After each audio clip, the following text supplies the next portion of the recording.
can't handle the truth. Welcome to Drop Me Off in Nashville with Scotty and friends. Welcome to Drop Me Off in Nashville, you guys. Now, today is a treat and a half. I will tell you, I don't know you. I met you today. Correct. I've seen you online. I've done a lot of research on you. I'm extremely impressed by you. Well, thank you, Scott. And what you're doing. I want to read this, okay? I'm not going to tell anybody who you are yet, but this is what I want to read. This is insane. Tailgate is at the top of the Spotify's Fresh Finds playlist.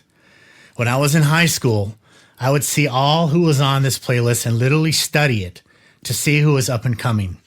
It's such a full circle moment now seeing my own song on this playlist. Everyone I've been working with the best, everyone I've been working with on these last couple of songs have been praying to the Spotify playlisted.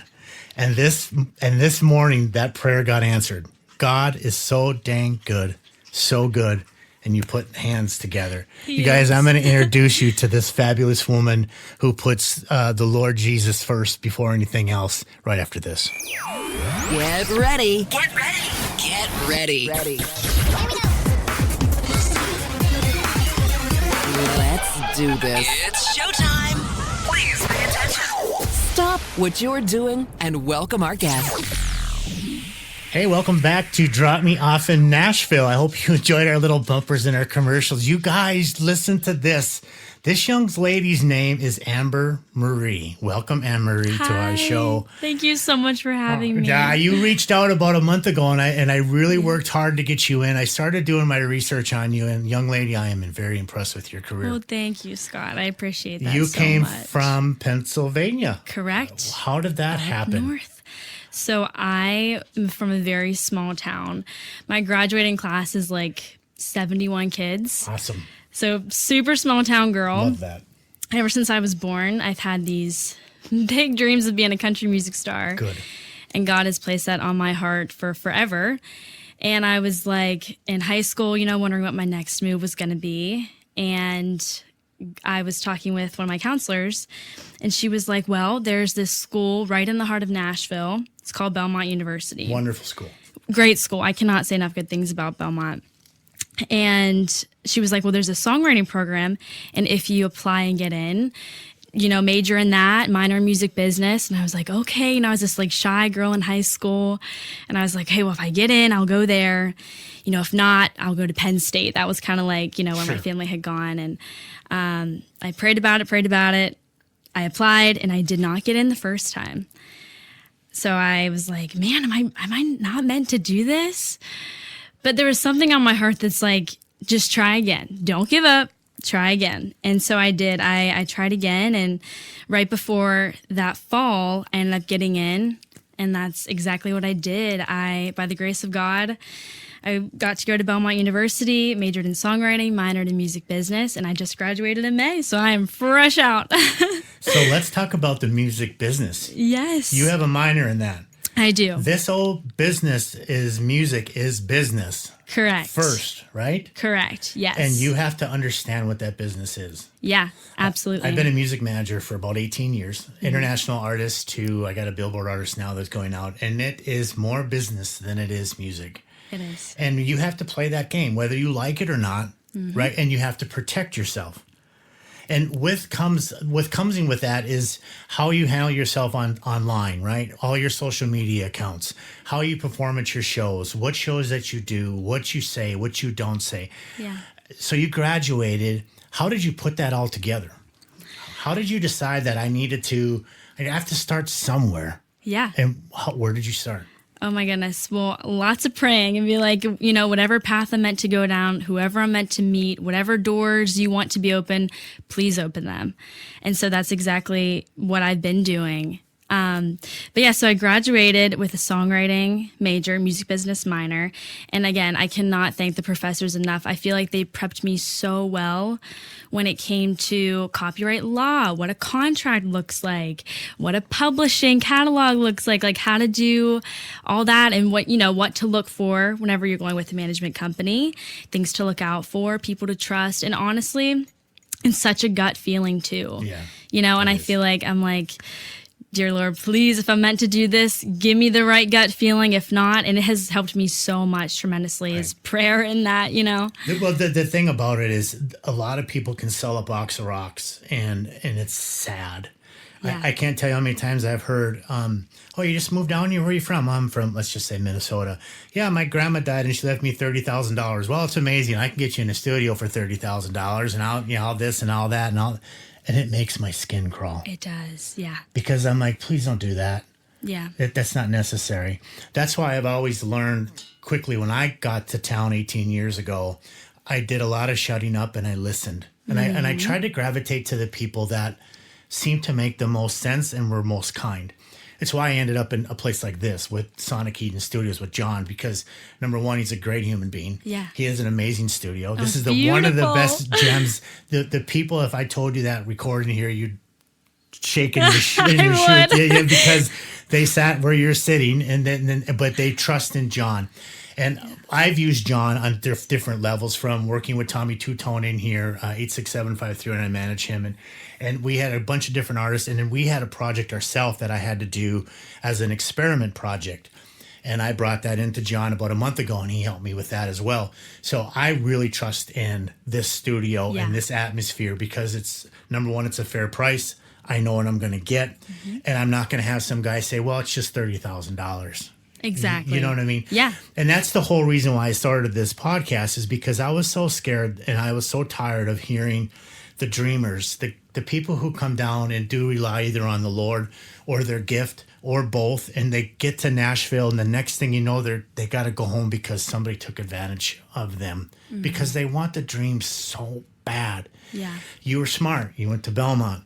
You got to have record label people come in and speak with you guys on multiple occasions. Is that correct? Absolutely, yes. And one of the big things that they said was, if somebody promises you the world, like, we're going to make you a star, we're going to get you, they can't promise that. It is not up to the labels. It's not up to the publishers. It is up to the fans. Mm-hmm. And I learned that about my own music through TikTok.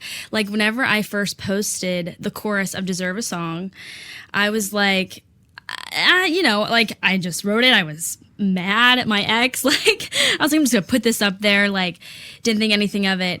But the fans took it to a whole new level. I ended up releasing it about a year ago. So it's not up to us. Yeah. It's up to the fans. And so I think that when someone tries to promise you something, and with your money, run. Exactly. It's a teamwork. Yeah.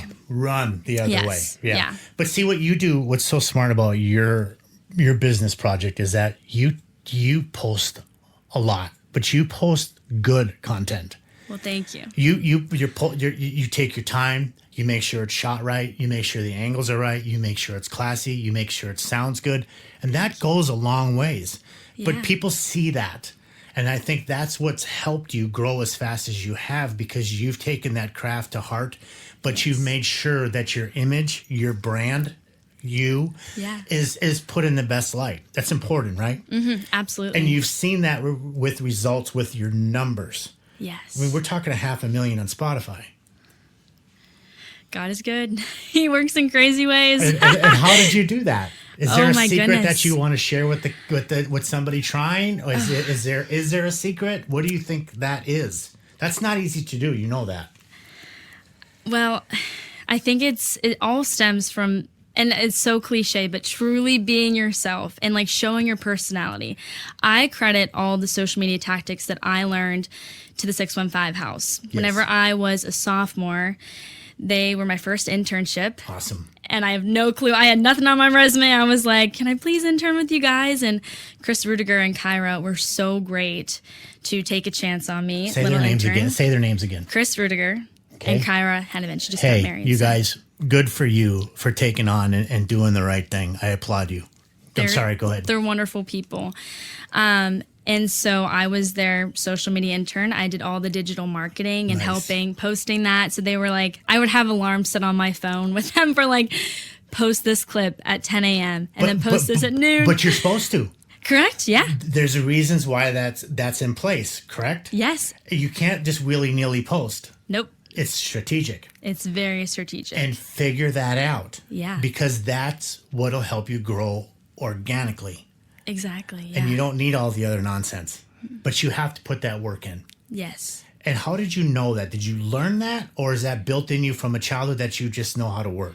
A lot of it was trial and error. And again, you're running a business, so you got to look at the numbers. Like I would go on their Facebook stats and see, okay, when are the Facebook audience on this app the most, and treat every app differently too. Like you're not going to have the same fan base on YouTube Shorts as you are on Instagram. So finding, again, that comes with trial and error of who likes what are they being drawn to? Is it the Monster Energy videos? Is it the Ariat collabs? Like, see what works. And again, it takes a lot of practice. Time. And time and, shooting with different people and seeing that. And so once I studied their numbers and worked with their Facebook and Instagram, I was like, I wonder if I can do this with mine. And that's exactly what I did. I would just study on my TikTok, okay, who's on at what time? How can I push this in the best way? What do they like? And yeah, collabing with your friends too is great. Right. Like me and Baker Blankenship did a video together in a life where we work out, and it went viral. People loved it. So they're like, oh, let's do this again. Yeah, because it worked. It did, yeah. Right. Yeah. And that what that does is that draws them. Do you use the same hashtags over and over again? Do you mix that up or? I do. It depends. Like for what I found, what works for me is I'm a country music artist, so my hashtags are just like hashtag country music, acoustic, trending, and sometimes it works, sometimes it doesn't, Yeah. So those are kind of my go-to ones, though. So as a songwriter, when you sit down to write, do you write every day? Do you write once a week? Do you set up appointments? Do you have a publishing deal? Where are you at with that? I write every single day. Excellent. Sometimes it's doubles, but it is like my biggest passion in life. You scooched over something really quick. You said doubles. Explain what that means to people. So whenever you have a double, sometimes people do want triples. I don't know if I can do that. But it's when you have 2 writing sessions in one day. Right. So right now I nanny 2 days a week. I work at 2 different Pilates studios. So I'll open the Pilates studio from 5:30 to 10:30, and then I'll have a double that day usually. So I'll write from like 11 to 2, and then again from like 3 to 6. Okay, so how do you set those appointments up? Was that through school, or did you set them up through the 615? Mostly through Belmont. They did that for you. Correct. Yeah, I had never co-written before because I was, small town, scary. Am I worth it? Correct. Not a big music scene in Blairsville. So whenever I moved to Nashville, we would, in our classes, they would be like, okay, now you're going to co-write with these people and write a song. And I'm like, oh boy, like I like writing on my own. I don't know if I can do this. Like, what can I bring to the table? And I fell in love with co-writing. It is so beneficial for me to come in with an idea and have the people that I believe in to turn it into something and watch it. Like, you got to trust them too, and make it just better than what I could have done myself. But the thing about it is that when you step out of your comfort zone, that's the best thing for any artist. Yes. Because now you realize that you're okay in that zone. Yeah. And it's okay to live here. But it felt kind of icky. Yeah. Am I worth this? Right. I just got to town. I just graduated. Why am I getting this? And the guy who's been here 10 years can't even get somebody to open the door. Yeah. So there's also then that respect of this craft is allowing me to show my art, right? Yes. Yeah. But as a co-writer, they're probably like, look at your results. You know how to work. Mm-hmm. So they want to work with you because they know that if something comes out of it, they're going to get some kind of reward of it. Maybe financially or maybe not financially, but they know their song is going to be put out because you're going to work it. Correct. Your numbers don't lie. Well, thank you. You get the biggest smile when I talk about your numbers. You're proud of that. And you should be, because every label looks at that, as you know. Yeah. What did you learn about record deals? Are they hard to get? Are they worth to get? They are. I learned a lot in school about record deals. I think right now I'm chasing a pub deal. And I love writing every day, and I feel like having that financial part to focus even more on writing would be very beneficial. Yes. But the dream is also to have a record deal or an artist development That's deal. your ultimate, is to get an artist development. Correct, yes. That's the best way to start, is art develop. Yeah. And I do believe that record deals can give you, if it's the right one, if it's the right fit. Yeah, you got to structure it right. Yeah. And you can't be taking no 90-10s now. It's not correct. And with people that you genuinely trust and they have your best interest in heart and they believe in you, like it's got to be 50-50. You got to work hard for them. And just because you do get a record deal doesn't mean like, oh, okay, they got it. Yeah. You know, like you still got to put in even more work now. So yeah, I do think the record deals can get you to that next level and like touring and give you that financial part to just, you Help know, sustain break you. loose. You don't have to go to Pilates. You don't have to worry about that. Correct. Opening the doors because you know that you're sustained. Yes. But that's where your art can really come out of you, because your concentration is simply your career. Exactly. And that's what's so good about now running a management company, because that's what a lot of the labels are saying to us, is that get them ready for us. We don't want to get them ready. Bring us a product that has the numbers, that's ready to go, that can sell out these shows. Bring us a done product. I get it. And it's going to change again probably 10 more times in the next 10 years. It is. But there's nothing you can do about that. You have to play the game. Yeah. Which I find is, it should be that way, because I guess that's where they keep it fresh, right? And they keep the artists on their toes. Because if it was easy, everybody would do it, right? Exactly. And it's just not easy. It is not easy. No, it's it is a not. grind. It is such a grind, but you become addicted to it now. Like if I don't have a double, or if I'm not like having a round or something, I'm like, you just feel guilty. So what do you do if you had a new songwriter come up to you? Are you the type of artist that would say, hey, let's give it a shot? Would you write with a new artist that came to town? Oh, absolutely. You yes, love that. I do, because I know exactly what it's like On the other side. to reach out and to not hear anything back, or to want to get coffee just for advice and to not hear anything. I know exactly what that's like. So I'm a huge advocate on, you never know. Right. Write with everybody. And being at Belmont, we had the coolest opportunity to listen to Liz Rose. And she gave phenomenal advice, because they had brought this, I forget how old Taylor Swift was at the time, like 14 or 13. Yeah, she was so young. And they were like, will you write with this girl? And she was like, yeah, I will. She did. And now look, you just never know what God has in store. And I feel like if I met that person, I was meant to meet them. So I will always write with anybody. That's why when Ashley came in, she's new to town. She's about a year in. She's working Redneck Riviera. She's just got done cutting one of her songs. I'm a firm believer of connecting the dots with good people, because if you surround yourself with good people, then good things come, right? Yes. And I like that. So that's why I didn't mean to push her on either one of you I'm guys. glad you did. But it made total sense for you to meet. So when you go back home, you have a little bit of fame now, right? You got down to Nashville. You're doing your thing. Well, how do people treat you? Honestly, the same. Like it's Excellent. still, That's I great. love going home to a small town, and like I'm a big family girl. So whenever I do go home, I'm like, going to the coffee shops with my mom and dad and catching up, and they're so supportive. I cannot say enough good things about my family. And That's not easy to get, Yeah, a lot of parents, because they love you so much, they go, oh, are you sure you want to do that? It's kind of a dream. But you did it a different way. It's like Allie Colleen, Garth's daughter. She went to Belmont. She did, yeah. But, Garth said, you might make it, and I'm not saying you won't. And I am your dad, but get an education just in case. And she did. Yeah. And it worked. Yeah. It worked for you as well. And you learned a ton. So much. Yeah, because now when you hear things that just don't make sense, you go, oh, that's not really how it works. So you're not really being an honest person. Exactly. Yeah. And it's even more crazy because, again, like in high school, I wasn't out playing shows. Like I was pretty shy. I hid the music thing for a while. I hear that over and over again. And looking back, I'm like, I don't know why, but whenever I did, like my parents always knew that it was there, and I don't know how they knew. Like, and that's why I credit them for everything. Like, they're so wonderful, and I thank them so much for believing in me even before I believed in myself. I was like, Mom and Dad. That's awesome. they're phenomenal. They're great people. I'm the middle of 5, my siblings, like, and they all work so hard. We all do such different things, and seeing them work hard at what they do motivates me even more. Yeah. So that middle child too, you like the attention. No, I don't. You're not the youngest, but you're not the oldest. But okay, Mom and Dad, look what I did here too. A little bit, right? A little bit. No, I mean, I was the baby of the family, so I took it to a you? different way. Yeah, No. I got to prove myself or something in my mind, whatever.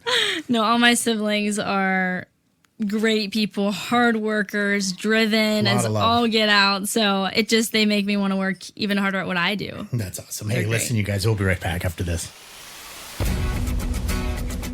Are you a TV producer or camera crew ready to capture the heart and hustle of Music City? Then we got your next hit TV reality show. Introducing Drop Me Off in Nashville, the reality series where country dreamers chase stardom, heartbreak meets dead ends, and every neon sign has its own story. We're calling all Nashville filmmakers, videographers, and crews to help bring this story to life. From Ryman Alley to Broadway nights, this is where the fans meet the future stars. Think Southern Charms meets ABC's Nashville. But real, raw, emotional. A self-contained docuseries. Want to get behind the camera and shoot the next breakout series? Reach out now at dropmeoffinnashville.com and let's make TV magic, y'all. Drop Me Off in Nashville, where the dreamers and the fans connect in reality. You're tuned in to Drop Me Off in Nashville with Scott and friends. I think they've been dropped off at a few Nashville bars themselves. Okay, guys, we're back. And sometimes we get talking in a break, and I love that because sometimes the realism comes out. And Amber Marie, you really got it figured out. I mean, Wow. I pray. God's gotten me. But the thing about it is you're taking what you've learned in school, you applied it, you're working, you're doing your co-writes, you're showing up, you do things like these podcasts, you're putting your music out there, you're doing what an artist does, and you're not blaming anybody but yourself. You're taking all the credit and you're taking all the blame, right? Well, I would not take all the credit. I have wonderful co-writers. God has been so good for blessing me with the best people. I would not take any of the credit. Julia Maury, Alex Lomartier, Jan Harrison, Julia, there's so many. Julia Hutchinson, Aiden Gray. I could go on and on. I have wonderful co-writers who believe in me, and I believe in them just as much. That's important. Yeah. Because it's a friendship. It is. You want to, be able to trust each other and be vulnerable in that room. I mean, you're talking about real life experiences, dates. I mean, Right. things that go so good in life, things that go so bad, whether it's family. I mean, you got to be able to trust these people, Right. So God has truly blessed me with wonderful people. And again, I believe in them so much. And, I hope they believe in me and we work as a team. Looking back, what has been your proudest milestone so far? Perhaps a release or a performance, or you got to write with somebody special. What's been your biggest moment that you kind of went, wow, that was pretty neat? Oh my gosh, there's been so many just little ones because I feel like you have to celebrate the little successes, Yes. just to keep you going. But lately it's been being playlisted on Spotify Fresh Finds. That was the coolest opportunity to share with Evie Grace Fowler and Julia Maury, who's my co-writer and producer. And so I remember this was like a week ago. I was home over the weekend and Julia texted me and she's like, we're on Fresh Finds. I'm like, really? Like, we've been praying for this for so long. Yeah. And God has been so good. And I looked at him, I'm like, oh my gosh, we're really on there. And I was so proud of them. I was so proud. I mean, Julia, I've been the first person that she's produced. And so I believe in her. That's a moment so for her, much. too. Yeah. So You know I'm what I like, mean? let's celebrate, ladies. Yes. So Fresh Finds, when you get on a playlist like that, that's a pretty big deal. It's not easy to do either. Yeah, it's hard to do. Did your numbers go crazy afterwards? They did. They've been doing great. Ever since. By the blessing of God, yeah. Yeah, Tailgate was put on there. And it's my first song I've had ever Spotify playlisted. So we've just been like soaking in the moment. How are you going to follow that up? And when do you know to release again? Do you have that plan in mind? I do, yes. Yes, we've been planning this for a while now. So I've got a new song, Checking In, coming out on Friday. Checking In? Yes. This Friday? Yes, a little surprise. What's the single. date? It's October 24th. October 24th, Yes. It's coming out, okay? Yes. And how are you going to promote that? In every way that I have Like you have been. Yeah. Because it works. Every way that I can, man. I'll just, These little short videos that you do, how do you come up with that creativity? Is that another thing that you're working with other people? Or do you go, hey, I have an idea today we're going to do this? I mean, you've been sitting on the back of a truck. You've done it with your friends. You've done all kinds of different things that work for you. Do you come up with those things? I do. Some of my friends will be like, oh, we should do this. I'm like, yeah, let's do it. Because I'm going to be honest, we're working on a low budget. I mean, I'm fresh out of college. So we'll take what we can and using our resources and we just go shoot some content. Like we use my roommate, Kayla. She's also the biggest blessing in my life. She's been so supportive, so helpful. And so we took her little camera and we went, so it doesn't need to be anything expensive or big or flashy. Like if you have this idea, make it work, edit some things and see what happens. I always say you can hit delete and try it again. Yeah, absolutely. Right? Are you playing downtown Broadway at writers' nights? Where are you playing? Yeah, I try to do as many writers rounds as I possibly can. Tonight you got one, right? I had one last night. It was last night. I'm sorry. I was at the Cambria Hotel with Nashville Tour Stop. And I'm so excited. I just got asked to play Raised Rowdy for the first time December 9th. This Congratulations. With my best friends. Thank you. So I'm super pumped about that. Any round that'll take me, I'm like, I'm there. And I actually just got back from a show in Missouri. Yeah, you said you came in last night?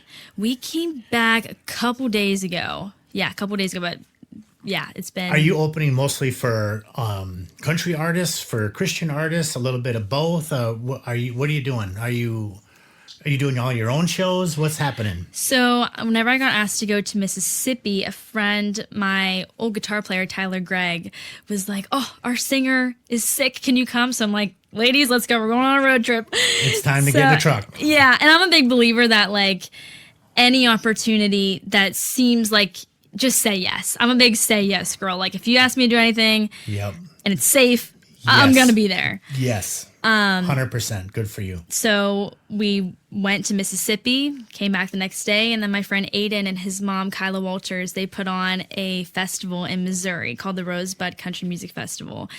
And a couple of us, some of us met Aiden through TikTok. Aiden Walters, he's phenomenal. He's so talented. Please go check him out. I will. And he was like, a couple months ago, he's like, you want to be in this festival? I'm like, oh, Aiden, I want to be in a festival. No, festivals are great. Oh, it was so fun. That's the one you want to get on. It was so fun. Because it's an easy invite back. It was great. Like the people are phenomenal. Like I cannot say enough good things about Missouri. It was so fun. Kyla and Aiden and their whole family are just great people. So it was a blast to play down there. And yeah, I had my own little set. Me and Julia Maury went. She was my guitar player and harmony girl. So we just had a blast. It was great. That's awesome. So do you think there's challenges for women in country music today? Or do you find it the playing field has gotten better? Do you feel like it's gotten worse? What do you feel about that? Because I have a really strong opinion on it. Do you? I'm kind of curious what yours is. My opinion is I think no matter what, every woman that writes a song that is valued, every man that writes a song that is valued, it shouldn't be scaled in any other way of whether it's good or not. Mm-hmm. And if it's good, it's got to be played. And if it's 100 great women's songs in a row, then that's what it is. Why do we have to put a mix in it? I completely agree. The best should be the best. And it shouldn't matter if we didn't play enough of this person's song, a male song, or we didn't play enough of the best should be played. And if that's 100 great women's songs in a row, we play 100 great women's songs in a row. That's probably not how program directors think of it, but how do you feel about it? I mean, do you feel like it's harder? Do you feel like it's easier? Do you feel like it's something that you have to challenge and get past as a writer, as an artist? I completely agree with what you're saying. The best song wins. And whether it was written by a group of girls, a group of guys, the best song wins. And I'm always a big believer in that. And I feel the same way about a lot of things in life. Like if I'm going to have a nurse, I don't care who, as long as, it's the best nurse. Correct. So that's kind of where I'm a big believer in that. And again, like just being a good person, no matter, that's all that matters to me. Please and thank you goes a long way. It does. Absolutely. And you could tell. Yeah. Yeah. It's not hard to tell who's in it, for the right reasons. It makes a lot of sense. Yeah, for sure. So tell me one thing about you that people don't know. As an artist. Great question. So you get up in the morning, you have a cup of coffee, or you don't, but you go to Pilates. So you have a life besides music, right? Correct. And, yes. And what's something that people would be like, well, that's really sweet that she does that. That's a really great question. I do. I'm a big coffee girl. I love going to coffee shops. It's one of my favorite hobbies. I think that's one of your gifts in there. I think I got your Starbucks card. I think so. You're the best, Scott. I will be using that right after this. I think it's you either got that or Chick-fil-A, so I don't know which one you got. Either or, I'm grateful. But yeah, I think something that people might not know about me is I grew up, I'm a big R&B fan. I love rap. I love R&B. My brother, I always joke, I credit my big brother, Kyle. Every morning on our way to school, all 5 of us would be in the car, and it's like 7 a.m., and he's blaring Chris Brown and Drake and like Lil Uzi. So I have such a soft spot for that kind of music. I love it. I love the beats. And I think that kind of plays a little bit into my style. So I think that's something that people maybe wouldn't know about me. That's really cool. So listen, when you write a song, Carrie Underwood, when she goes into a studio, we're just use as an example, she sells that lyric brilliantly, right? Mm-hmm. So as a songwriter, you also have to sell that lyric brilliantly. That's not easy, is it? It's not. It's not copying. It's not karaoke back home. When you get to Nashville, you have to write your song from scratch, marry it to the music, find the right team, and then sell that vocal, and then try to get that out there. And that is a process, isn't it? It's not just come here, like go on American Idol and sing a bunch of karaoke songs and then win, and then now what? Yeah. That's why you don't ever hear from them anymore, because you put them in a studio and they can't sell the vocal. Yeah. It's hard. It's not easy, is it? It's not. How did you figure out that craft? And do you still struggle with that or work with that? Because your numbers are showing that you figured it out. Do you feel like you have? I wouldn't say no one's ever really got it fully figured. I feel like you're always trying, new things and that sorts. But my writing style has always been from experience.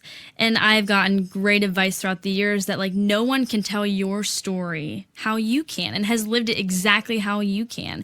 And I've never been somebody to really go into a room and be like, oh man, I want to sound just like so-and-so. Let's write after that. Because being an artist, you have to write your story and what you know. So that's always worked for me. It's so funny to hear my co-writers be like, so what happened today? And I'm like, oh, I went on this date and this happened. Like, I truly... Now we can start writing. Yeah. I'm truly somebody that, like, that's my favorite style of writing is off experience. If someone has a great hook, right. How can you relate to it? Right. Because no one else, that is your superpower, being a writer and an artist. No one else can tell it exactly how you can because they didn't live it like you did. I think... And I hope a lot of artists don't get mad at me, but I'll always stick by this. I really believe the songwriter is the artist. Yeah. Because I think a lot of times, and excuse me, artists, for saying this, but the fact of the matter is they karaoke the songwriter's version of what they created. Yeah. And they go in and they put maybe their spin on it a little bit or change the music around a little bit. Mm-hmm. But I think the songwriter is truly the artist. Absolutely. Do you believe that? I do. And I do feel that, like, an artist, like, you have to connect to it. And that's what makes the fans be like, man, that's as real as it gets. And I feel like they have to connect to that in some way to really let it hit home for the fans. I worked with Alison Krauss, his manager. Alison, wonderful, right? Oh, sure. And when she accepts music, it's no music, it's just words. She doesn't want to be inspired by the writer. She wants to sell it her way. Yeah. I find that extremely impressive. That is a different. Because I don't hear that very often. But when I heard it from her, ever since I have heard that from her management team, I've always went, wow. You are a true artist, ma'am, because she is. She's phenomenal. Is. Yeah. So if I could say, I'm gonna give you one wish, Amber. You could have anybody you want in the world, alive or dead, to write with or do a collaboration with. Who would that be? That is a fantastic question. Oh my goodness.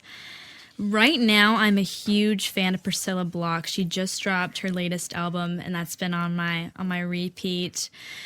Again, back to my R&B roots. Chris Brown, one of my favorites. I love his music, like the beats and melodies and stuff like that. Oh, that's a great question. There's so many. That's the whole thing. So, but think about this. So, you're a writer. You could be on that path, right? You don't know what tomorrow's going to bring. You don't know what God's plan is for you. Yeah. You could be on that plan. So if you did get into that situation where, okay, tomorrow they're calling you and their management team's going, hey, listen, Amber Marie, I need you to write with whoever your dream person is. What would you do and how would you go into that session? Would you go in with a notebook full of ideas? Would you go in, let's just do it like I do every other song? What do you think? How would you handle that? I would stay exactly like true to myself, how Perfect. I have been, of like, this happened and help me bring this story to life, you know? Right. Because at the end of the day, we're all just people. Because you got there because of that path. Yeah. So why go off it, right? Yes. And it's so important to trust yourself too. And, you know, that's been something that I've had to learn over the years of like, being in like a cool meeting or with somebody cool. It's like, man, do I deserve to be here? Having that doubt. Like I felt that so much, but I'm like, God would not give you anything that you could not handle.